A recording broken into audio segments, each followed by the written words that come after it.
Hello दोस्तों, आप सभी को जय मसीह की। इज़राइल के मंदिर को लेकर के 3 वीडियोस मैंने बनाए थे और उस वीडियो में मैंने आपको ये बताया था कि इज़राइल में तीसरा मंदिर नहीं बन सकता है। बहुत साफ बाइबल के अंदर से ही बहुत सारे रहस्यों का उद्घाटन उस वीडियो में किया गया है। मेरे बहुत से दोस्तों ने उस वीडियो को बहुत प्रेम दिया है।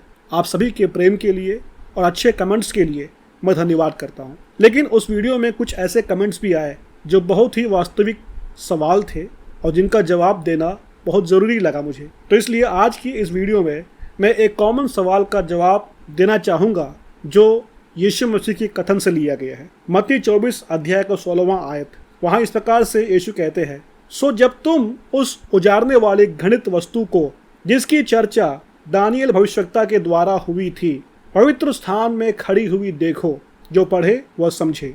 तो ये जो आयत है, इस आयत ने मेरे दोस्तों को थोड़ा सा चिंतित किया। क्यों किया? क्योंकि इसमें लिखा है उजाड़ने वाली घृणित वस्तु को पवित्र स्थान में खड़ी हुई देखो। तो बहुत सारे मसीही भाई बहन ये सोचते हैं कि ये उजाड़ने वाली घृणित वस्तु एंटी क्राइस्ट होगा या फिर उसकी कोई मूर्ति होगा। और यहाँ जो पवित्र स्थान बताया गया है वो यरूशलेम में तीसरा मंदिर होगा। यहाँ पर यह नहीं लिखा है कि मंदिर में ऐसा होने वाला है, लेकिन उसके बावजूद भी बहुत सारे लोग ये पढ़ाते हैं, ये सिखाते हैं कि ये पवित्र स्थान मंदिर है जो तीसरी बार बनाया जाएगा। पहला जो मंदिर है सुलेमान का था, दूसरा जो मंदिर है जरुब्बाबेल का था, और तीसरा जो मंदिर है अभी बना नहीं है, बनेगा।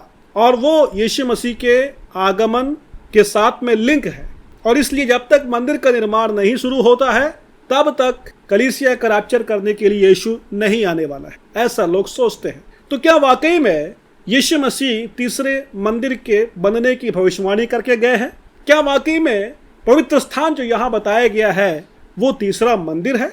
ये सवाल जेन्युइन है और इसलिए मैं अपने दोस्तों का, अपने भाइयों बहनों का उस सवाल का आदर करते हुए मैं उसका जवाब यहाँ पर आपको देना चाहूँगा। देखिए, सुसमाचार जब पढ़ते हैं तो उसकी व्याख्या करने के कुछ तरीके होते हैं। खास तौर से मत्ती, मरकुस और लूका, ये सुसमाचार, इसको सिनॉप्टिक गॉस्पेल बोलते हैं। सिनॉप्टिक गॉस्पेल का मतलब है कि ये 3 गॉस्पेल को एक साथ रख करके पढ़ने की ज़रूरत है, देखने की ज़रूरत है, समझने की ज़रूरत है, क्योंकि ये तीनों एक दूसरे के पूरक है।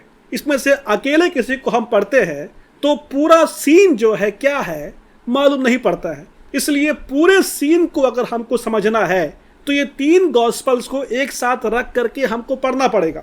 तो इस सिद्धांत के अनुसार में यीशु ने जो मत्ती में बताया है उसी बात को मरकुस और लूका के गॉस्पेल में भी गॉस्पेल लिखने वालों ने रिकॉर्ड किया है। तो बात लिखने वालों के लिखने के अंदाज में है। तो मत्ती ने जो लिखा यीशु मसीह की बात को, उसको कंसीव किया गया है या उसको छिपाया गया है। अब क्यों छिपाया गया है वो एक बड़ा मुद्दा है। मैं उस आयत को यहाँ पर फिर पढ़ूंगा आपके लिए। सो जब तुम उस उजाड़ने वाली घृणित वस्तु को जिसकी चर्चा दानियल भविष्यवक्ता के द्वारा हुई थी पवित्र स्थान में खड़ी हुई देखो, जो पढ़ने वाला है वो समझे इसको, ऐसा यहाँ पर लिखा हुआ है। तो ब्रैकेट में लिखा है जो पढ़े वो समझे। अब ऐसा कारण यह है कि कुछ प्राचीन लिपियों के अंदर ये बात को ऐड किया गया था कि जो इसको पढ़ रहा है वो समझे। तो लिखने वाला समझा नहीं रहा है, पढ़ने वाला समझे, ये डिमांड किया गया है। और इसलिए उसकी जो वास्तविकता है उसको कंसीव किया गया है, यानी कि यीशु मसीह की जो ओरिजिनल जो वार्तालाप है उसको छिपाया गया है। उसके पीछे के कारण ये है, स्कॉलर्स ऐसा कहते हैं कि मत्ती ने अपना सुसमाचार यहूदियों के लिए लिखा था। अब चूंकि ये लिखा गया यहूदियों के लिए तो यहूदी लोग इसको बाकायदे पढ़ेंगे। और पढ़ते वक्त में अगर मत्ती ये लिखता है कि यरूशलेम के चारों ओर रोम की सेना खड़ी होगी, तो इसके कारण यहूदियों में अफरा तफरी मच सकती है, क्योंकि बहुत सारे यहूदी ऑर्थोडॉक्स मेंटालिटी के थे, कट्टरपंथी थे। तो कट्टरपंथी यहूदियों के अंदर मनमुटाव और फूट होने की संभावना है, जिसके मद्देनज़र मसीही यहूदियों के साथ में वाद विवाद हो सकता है। इसलिए मत्ती ने बहुत ही सावधानी के साथ उस भाग को नहीं लिखा, बल्कि पढ़ने वाले के ऊपर डाल दिया, वो समझे। तो पवित्र आत्मा जिन यहूदियों में है, जो विश्वास करने वाले यहूदी मसीही है, वे इस बातों को समझेंगे, लेकिन बाकी जो लोग हैं वो इस बातों को पूरा नहीं समझेंगे। लेकिन लूका अपने खत को थियोफिलुस के नाम लिखता है, जो कि एक रोमी व्यक्ति होता है, और इसलिए उसको इसमें कोई दिक्कत नहीं बनता है कि यरूशलेम की चारों ओर सेना खड़ी होगी, वो रोम की सेना है। तो इसलिए लूका के संदर्भ में खुल के बोलने में कोई दिक्कत नहीं है, लेकिन मत्ती के संदर्भ में खुल के बोलने में दिक्कत है। तो आपको समझ में आ गया होगा कि इस मुद्दे के पीछे का कारण क्या है, किस लिए मत्ती और लूका ने बात को छिपाया, बात को खोला। चलिए अब आगे बढ़ते हैं। तब लूका इस बात को स्पष्ट करके लिखता है। वो इस प्रकार लिखते हैं, जब तुम यरूशलेम को सेनाओं से घिरा हुआ देखो तो जान लेना कि उसका उजड़ जाना निकट है। तो अब यहाँ पर मत्ती में जो लिखा हुआ है उजाड़ने वाली घृणित वस्तु, लूका यहाँ कहते हैं कि वो उजाड़ने वाली सेना है। यरूशलेम के चारों ओर जब सेना इकट्ठी हो रही हो तब ये बात जान लेना कि यरूशलेम का उजड़ जाना निकट है। ये यीशु मसीह ने कहा। और मत्ती में जो पवित्र स्थान बताया गया है वो पवित्र स्थान यरूशलेम है। तो अब यरूशलेम के चारों ओर जब सेना खड़ी है तो इस बात से ये मतलब निकालना चाहिए कि यरूशलेम का उजड़ जाना निकट है। तो अब आप देख सकते हैं कि ये दो गॉस्पल को जो हम एक साथ रख के पढ़ते हैं तो बात बिल्कुल साफ हो रहा है। मत्ती के मुताबिक उजाड़ने वाली घृणित वस्तु है और लूका के मुताबिक वो घृणित वस्तु रोम की सेनाएं हैं जिसने यरूशलेम को तबाह कर दिया था। लेकिन अब हमें यहाँ पर दानियेल की भविष्यवाणी को जोड़ करके समझने की भी जरूरत है, क्योंकि यीशु ने कहा था कि दानियेल भविष्यवक्ता के द्वारा हुई भविष्यवाणी है ये। तो वो भविष्यवाणी कौन सी भविष्यवाणी है? दानियेल 9 अध्याय का 27वां आयत है। वहां लिखा है, कंगूरे पर उजाड़ने वाली घृणित वस्तु में दिखाई देगी।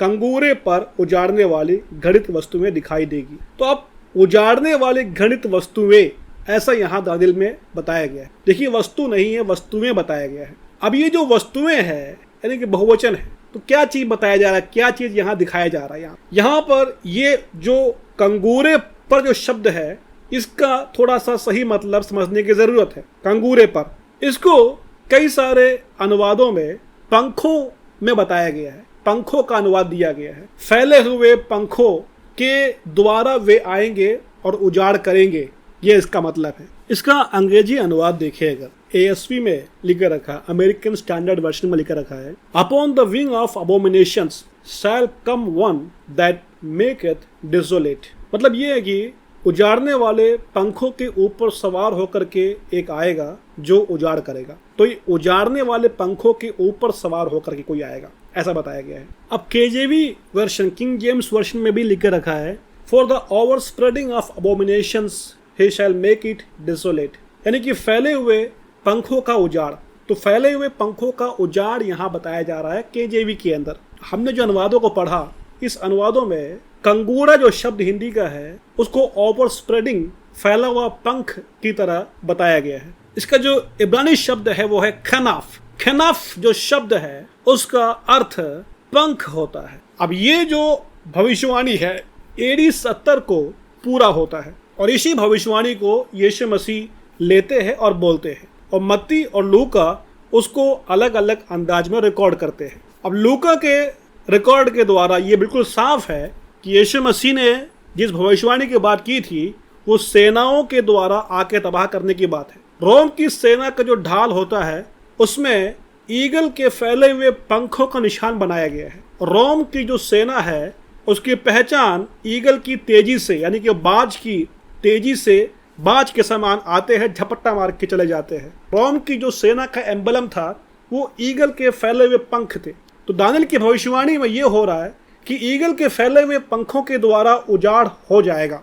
और वही चीज है यीशु जो कहते हैं कि यरूशलेम को जो तुम सेना से घिरी हुई देखो, और ये सेना कौन सी है? टाइटस राजकुमार के नेतृत्व में रोम की सेना आती है और यरूशलेम को उजाड़ देती है, यरूशलेम के मंदिर को तबाह कर डालती है। इस भविष्यवाणी के दो पहलू हैं। एक पहलू जो बताया मैंने आपको कि पूरा हो चुका है, और इसका एक पहलू अंतिम दिनों में पूरा होगा, और उस समय भी जो है यरूशलेम को सेना घेरेगी और उस सेना के द्वारा यरूशलेम उजाड़ कर दिया जाएगा। तो ये दो टाइम फुलफिल होने वाली है। एक हो चुका है रोम के द्वारा और दूसरा एंटी क्राइस्ट के सैनिकों के द्वारा ये होने वाला है। देखिए, मत्ती 24 अध्याय के अंदर हर बातें भूतकाल नहीं है, लेकिन भूतकाल की बातें हैं। क्यों बातें हैं? क्योंकि जो सवाल पूछा गया था चेलों के द्वारा, वो सवाल 3 चीज को टारगेट कर रहा है। पहला है मंदिर तबाह कब होगा, दूसरा है तेरे आने का चिन्ह क्या होगा, तीसरा है जगत के अंत का चिन्ह क्या होगा। तो यीशु मसीह के कथन के अंदर यरूशलेम और मंदिर के तबाही के बारे में भविष्यवाणी है, जो यीशु ने खुद ही कहा था कि ये मंदिर तबाह हो जाएगा, उसके एक पत्थर के ऊपर एक पत्थर भी शेष नहीं रहेगा। तो वो यीशु मसीह के समय खड़ी हुई वर्तमान मंदिर की तबाही के बारे में बताया गया है, और उसी मंदिर के तबाही के बारे में यहाँ यीशु मसीह कहते हैं कि उजाड़ने वाली वस्तु पवित्र स्थान में तुम खड़ी हुई देखो। तो लूका में यीशु मसीह उस बात को थोड़ा सा और खोल के बताते हैं कि पवित्र स्थान यरूशलेम है और उजाड़ने वाली जो वस्तु है वो सेना है, रोम की सेना है, जो फैले हुए पंखों के द्वारा आएंगे और उजाड़ कर डालेंगे। यही भविष्यवाणी है जो दानियल करता है। अब इसमें मुझे आपको एक बात रुक करके यहाँ पर बोलना है। आज की वीडियो में मैं दानियल की 70 सप्ताह के बारे में नहीं बताऊंगा, लेकिन मैं आपको एक हिंट दे देता हूँ। बहुत लोग ये सिखाते हैं कि दानियल के 70 सप्ताह में एक बहुत बड़ा गैप है। यीशु की क्रूस की मृत्यु के बाद में वो गैप शुरू हुआ और अब तक वो गैप चल रहा है।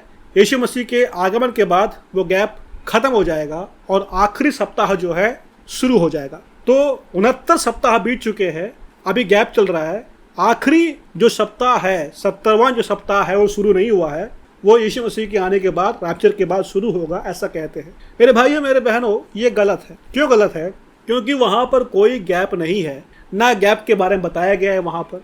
देखिए 69 के बाद गैप नहीं होता, 69 के बाद 70 होता है। ये सिंपल सी कॉमन सेंस की बात है। 1 के बाद 2 होता है, 2 के बाद गैप, फिर 3, ऐसा नहीं होता है। 2 के बाद 3 होता है। तो उसी प्रकार से 70 सप्ताह को 3 भाग में बांटा गया था। पहला जो भाग है वो 7 सप्ताह है, दूसरा जो भाग है वो 62 सप्ताह है, और जो आखिरी भाग है तीसरा, वो 1 सप्ताह है। पहले का जो डिवीजन है सप्ताहों का, 7 और 62, ये बिना गैप के पूरे हुए। तो अब आखिरी जो 1 सप्ताह है उसमें गैप कैसे लेकर के आ गए? और गैप के बारे में लिखा कहाँ पर है? पूरे बाइबल में कहाँ पर लिखा है कि गैप होगा? नहीं लिखा हुआ है। तो इसलिए मेरे भाइयों मेरे बहनों, कोई गैप नहीं है। दानियल 70 वीक पूरा फुलफिल हो चुका है। इसके बारे में एक स्पेशल वीडियो मैं बनाऊंगा और 70 सप्ताह के रहस्यों को मैं आपसे साझा करूंगा। तभी आप इतना समझिए कि दानियल के 9 अध्याय में जब भविष्यवाणी बताया गया है कंगूरे पर उजाड़ने वाली, वो रोम की सेना के बारे में बताया गया है, जो फैले हुए पंखों को लेकर के आएंगे और यरूशलेम को तबाह कर डालेंगे।